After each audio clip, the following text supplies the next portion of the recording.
Fala galera, tudo bem? Rui aqui. Nós vamos fazer hoje o que nós fazemos todas as semanas, que é continuar os nossos estudos de história grega. Nós estamos chegando no final da Guerra do Peloponeso, né? Eu não coloquei Guerra do Peloponeso no título dos vários vídeos, mas desde ali da Guerra Arquidâmica até agora, e a gente poderia dizer desde que acabou a guerra com os persas até agora, a gente está falando da Guerra do Peloponeso, né? A gente está num conflito entre Atenas e Esparta, né?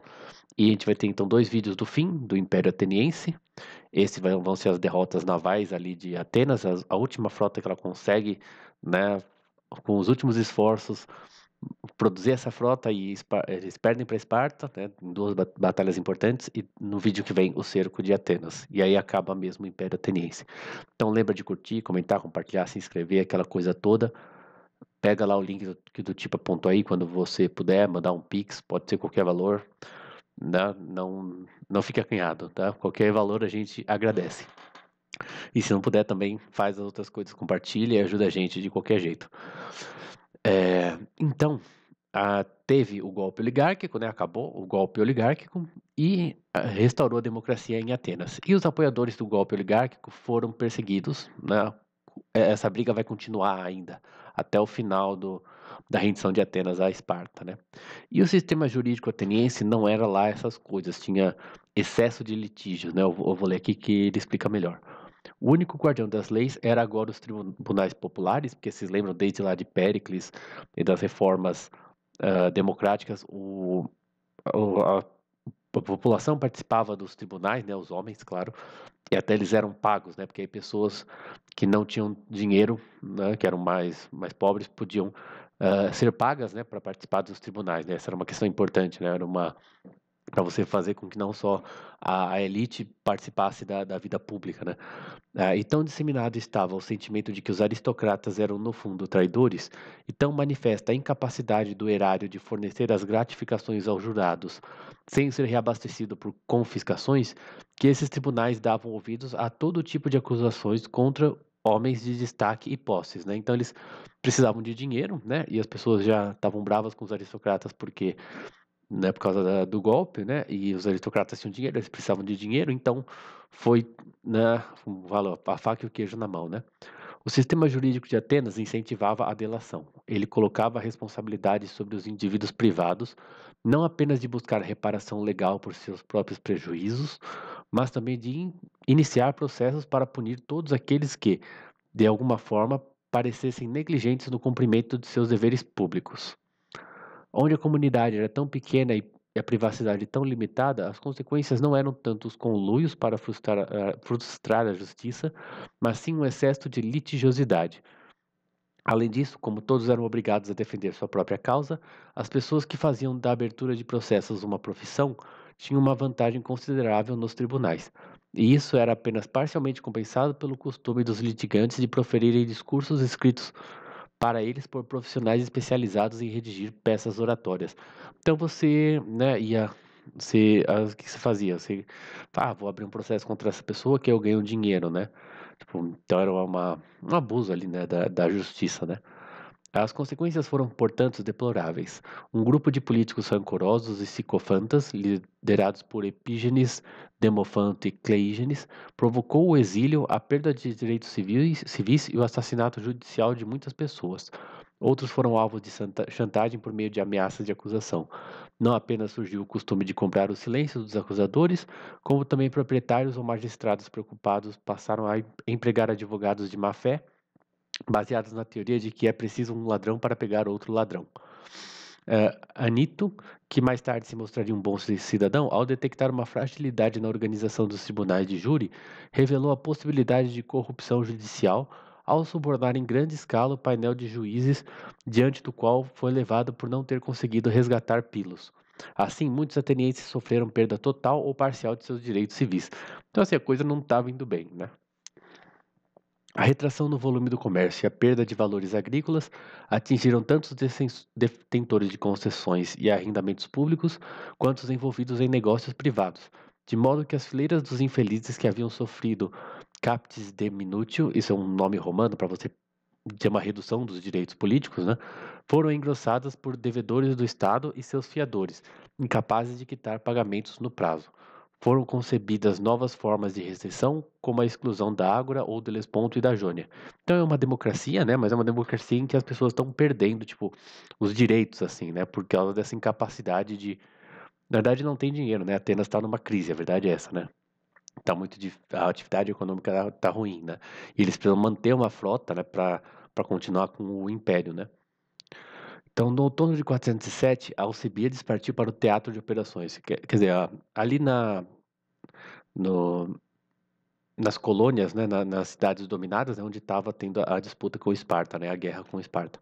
Ele dependia do sucesso militar com o objetivo de reconquistar os rebeldes. Mas Esparta tinha uma frota grande bastante para divergir os esforços de Atenas e pela primeira vez um almirante hábil bastante para enfrentá-la. Porque, na verdade, assim, se o Alcibiades fracassar, alguém vai lá no tribunal e acusa ele de abre um processo contra ele por ter fracassado, né? A gente falou um pouco disso, né? Há um tempo atrás, de que era a pessoa que se os caras votassem num negócio que não fazia sentido, a pessoa que foi obrigada a fazer aquilo, porque ele era um funcionário, né? Era um político, né? E a culpa acaba sendo dele, né? E não da pessoa que deu a ideia ruim, né? E aí podiam fazer isso contra o Alcibiades, né?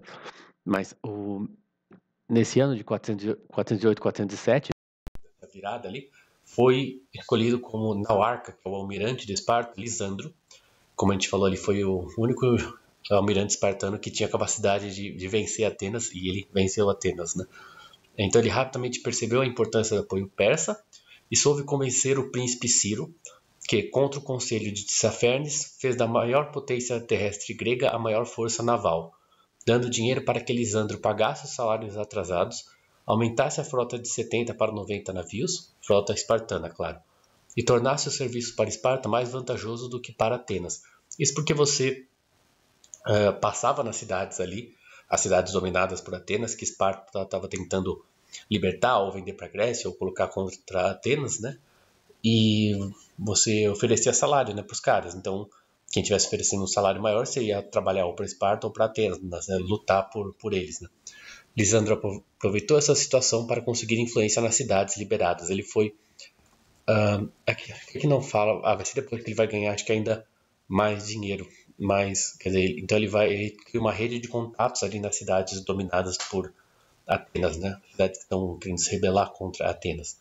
Alcibiades não teve vitórias contra Lisandro e, não tendo sido reeleito como general, né, no ano seguinte, fugiu para a Trácia, onde tinha comprado castelos para uma emergência desse tipo. Então ele foi embora, fugiu e foi ficar morando lá na Trácia. A grande guerra avançava e recuava em sua vizinhança de Alcibiades mesmo.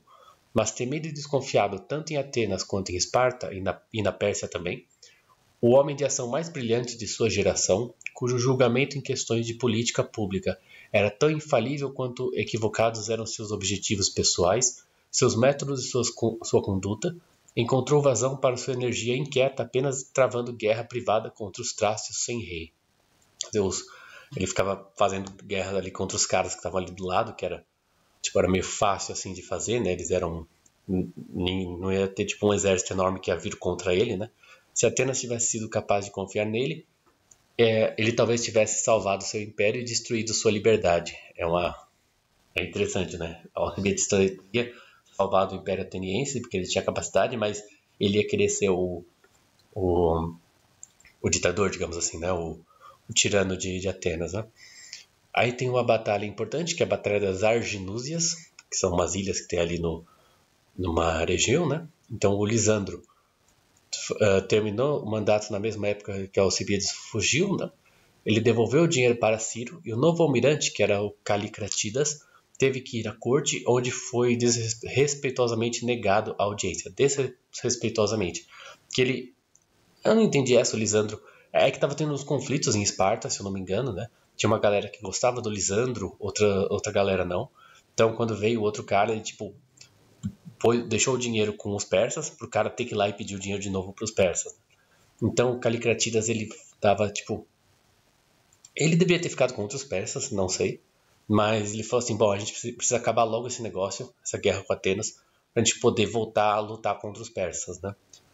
Então ele mudou a base de operações dele para Mileto, porque já não estava mais com os persas, né, digamos assim, eles ainda estão bem aliados, mas ele foi para um outro lugar para ficar mais na dele, né, e ele avançou com os navios dele. Então, e aí vai para continuar a guerra, né.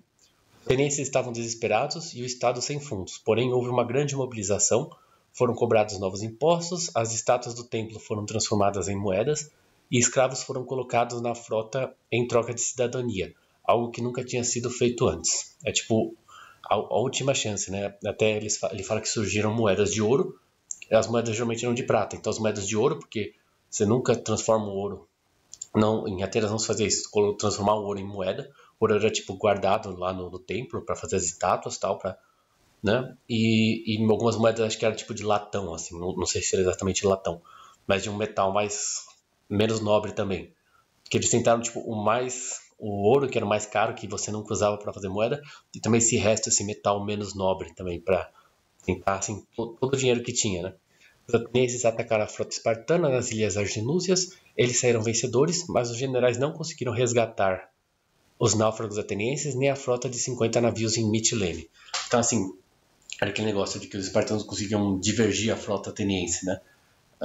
Então tinha uma parte que estava ali sitiada e eles foram tentar resgatar essa frota, né? Antes eles encontraram com uma parte da frota espartana, venceram ela, e na hora de resgatar essa outra frota de 50 navios que estava sitiada, eles não conseguiram, e uma parte da frota ateniense tinha ficado para resgatar os náufragos e eles também não conseguiram. Então foi tipo eles ganharam a batalha, mas depois fracassaram, né? Eu coloquei aqui tá, e aí os generais foram executados quando retornaram para Atenas, né? Aquilo que a gente falou, né? De você abrir um processo contra a pessoa, né, quando ela fracassa, né, esse abuso aí do sistema jurídico ateniense, né. E aí vamos para a última batalha, que é a batalha do Egospótamo. Os espartanos, percebendo que não conseguiriam se livrar de Atenas para lidar com a Pérsia, porque os atenienses ganharam essa batalha, né, ganharam uma parte da batalha, né, não conseguiram o resto, mas ainda está bem de igual para igual, assim, até certo ponto. Atenas está com poucos recursos, mas eles ainda têm uma força, né. Então, os espartanos falaram, vamos fazer a paz com Atenas, né? E a gente volta a lidar com a Pérsia, que tá complicado esse negócio da Pérsia, né? Então, o autor fala que os termos que Esparta ofereceu eram justos, e porque Atenas, inclusive, não tinha recursos para continuar com a guerra, mas o Cleofonte, que é um dos democratas ali de Atenas, ele exigiu que os espartanos deixassem todas as cidades, né? Quer dizer, todas aquelas cidades que Atenas, que eram da Liga de Delos, né, que era no Império Ateniense, que todas elas continuassem com Atenas e Esparta não podia ficar com nada para eles, né? E os espartanos falaram, não, assim não dá, então preferindo voltar e fazer um acordo com a Pérsia, né? Mas o Ciro, o imperador Ciro, o imperador dessa época é Dario II, e o Ciro é o filho dele, né, que está ali tomando conta dessa questão, a gente falou disso já, ele queria o Lisandro de volta. Né? O Lisandro provavelmente era muito competente e conseguiu fazer ali a cabeça do príncipe. Né? Então os espartanos arranjaram para que ele recebesse o cargo de epistoleu, porque você não podia ser almirante duas vezes. Né? Esse que era o problema, você não podia ser reeleito para o cargo. Não seria eleito, acho que seria apontado para o cargo. Né? Então, como ele queria, o Ciro queria o Lisandro de volta, eles falaram assim, não, você não vai ser almirante, você vai ser epistoleu, que é o vice-almirante, mas a gente vai passar todos os poderes de almirante para o vice-almirante. E aí você, na prática, você volta a ser almirante, né? Foi tipo um jeito de escrever ali, dar uma volta na,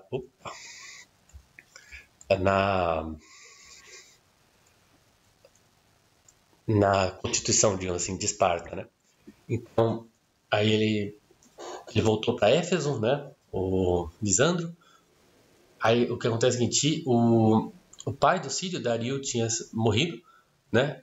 E aí então ele entregou todo o dinheiro das rendas da província para o Ciro, né? E aí ele deu esse dinheiro para o Lisandro, e o Lisandro conseguiu dobrar o número de triremes e atrair para os seus serviços remeiros em abundância. Então ele ficou com dinheiro para caramba, então ele está com uma frota muito forte. Aí ele foi para o Helesponto, que é ali naquele estreito ali que liga a Turquia ao mar negro, se não me engano, né? Que a gente já falou desde a época de Pisístrato que Atenas usava essa rota para comprar trigo lá no, eu acho que tanto no norte ali da Turquia quanto do que hoje é a Ucrânia, no Quersonésio, né? Então, e você, quando você vai com a frota ali, né, nesse estreito, você bloqueia essa passagem. Então os atenienses tiveram que ir correndo para lá e, eu pulei, eles se enfrentaram no Egospótamo, né? E Atenas perdeu, para simplificar, Atenas perdeu a batalha, e isso levou à queda do Império Ateniense. A partir de agora, Esparta vai cercar a cidade de Atenas e vão exigir de Atenas uma rendição, porque agora eles não têm frota, já gastaram todo o dinheiro, derreteram as estátuas do templo, botaram os escravos para trabalhar na frota e e perderam de novo. Então não tem mais o que Atenas fazer, é só acertar a rendição para Esparta. Então o autor fala: assim como a súbita e inesperada rapidez de um trovão em céu limpo, a grande guerra terminou. A Confederação de Delos fora uma associação voluntária, o Império Ateniense uma criação pela força. O Império não foi destruído por força maior, mas por má administração. O desfecho da Guerra do Peloponeso não era previsível no início, nem tampouco uma certeza em qualquer momento antes de Egospótamo. Mas, após o desastre na Sicília, o máximo que Atenas pôde fazer foi adiar a derrota. Não era no início. Tá, eu estava repensando aqui. Mas após o desastre da Sicília, o máximo que Atenas pôde fazer foi adiar a derrota. A incapacidade do Demos de perceber isso fez da luta, a partir de então, uma aposta na qual Atenas arriscava não apenas os restos de seu império, mas a sua própria existência, frente a frotas espartanas, às quais pouco contribuiu além do comando. Então, em 407, a Pérsia se tornou o verdadeiro adversário de Atenas. Era um adversário formidável, não tanto por seu inesgotável suprimento de dinheiro, mas porque ela tinha Esparta, né? Então ele está analisando um pouquinho como que foi, né? Era formidável porque com essas vantagens conseguiu mobilizar os recursos navais da bacia do Egeu, perdidos por Atena em razão de revoltas e de sua impopularidade. Pela má condução da guerra, devido, como Tucídides faz questão de destacar, a falhas de liderança, então Tucídides atribui a perda na guerra à falta de liderança. Você lembra que Tucídides ficou do lado do eu imagino que no livro, né, não sei se ali naquele momento, que Tucídides viveu a Guerra do Peloponeso, né, ele está escrevendo algo que ele viveu, mas ele acreditava que aquele governo dos 5.000, né, aquele governo aristocrático, era um governo bom, mas esse governo durou pouco, né? Então, você vê que ele não defendia a democracia ateniense, que foi a maior parte da guerra, né? Você vê que ele fala que houve uma falha de liderança, né? Atenas deu a seus aliados a oportunidade de se revoltar. Eles já estavam predispostos a aproveitar essa chance por causa do caráter opressor do governo ateniense. Se teriam aproveitado essa chance, né? Mais cedo, caso a política ateniense em relação a eles tivesse sido conciliatória em vez de autoritária, é questão de opinião. Então o autor discorda, ele fala: bom, os caras já queriam, e se Atenas, não adianta, né? Quando você, depois que o cara pegou birra, digamos assim, de você, né? Se você tentar ser conciliatório, o cara vai se aproveitar, vai achar que isso é fraqueza e vai querer se aproveitar de você. Se você for autoritário, ele vai ficar ainda mais bravo e vai querer se rebelar mais ainda, né? Então tem um momento ali, eu imagino que não adianta, né? Qualquer coisa, os caras não vão querer mais ficar com você. Então, eu acho que o melhor que você pode fazer é vencer os caras na briga mesmo, né? Mas por não conseguir firmar a paz, devido em essência à incapacidade do Demos, e diga-se também de outros corpos políticos menos censurados, de avaliar a situação externa em momentos críticos com mais sabedoria do que os estadistas em quem depositavam sua confiança, Atenas prolongou a guerra até que a derrota se tornasse total e irreparável. Então, por não conseguir firmar a paz,